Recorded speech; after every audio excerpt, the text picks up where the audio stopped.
بسم الله الرحمن الرحيم. يا أيها المزمل قم الليل إلا قليلا نصفه أو انقص منه قليلا أو زد عليه ورتل القرآن ترتيلا إنا سنلقي عليك قولا ثقيلا إن ناشئة الليل هي أشد وطئا وأقوم قيلا إن لك في النهار سبحا طويلا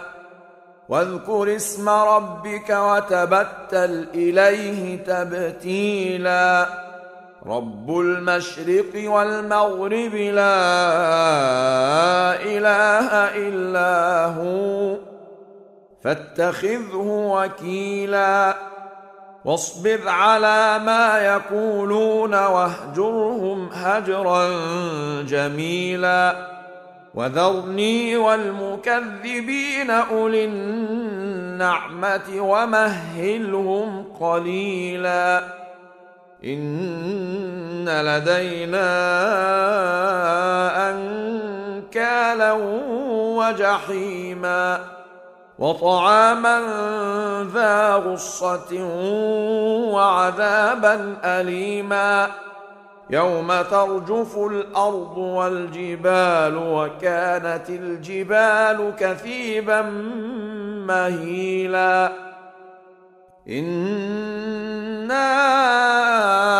أرسلنا إليكم رسولا شاهدا عليكم كما أرسلنا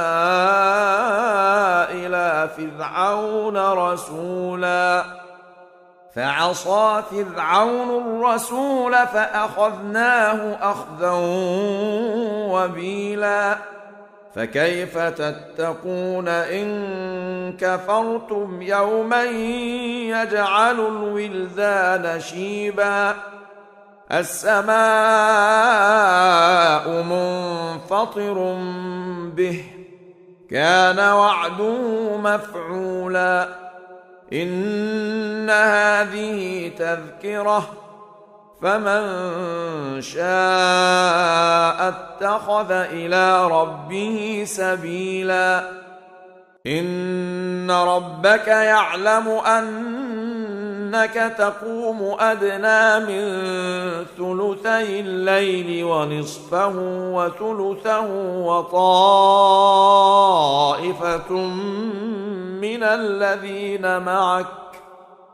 والله يقدر الليل والنهار علم أن لن تحصوه فتاب عليكم فاقرؤوا ما تيسر من القرآن علم أن سيكون منكم مرضى وآخرون يضربون في الأرض يبتغون من فضل الله وآخرون يقاتلون في سبيل الله فاقرؤوا ما تيسر منه وأقيموا الصلاة وآتوا الزكاة وأقرضوا الله قرضا حسنا وما تقدموا لأنفسكم من خير تجدوه عند الله هو خيرا وأعظم أجرا واستغفروا الله إن الله غفور رحيم.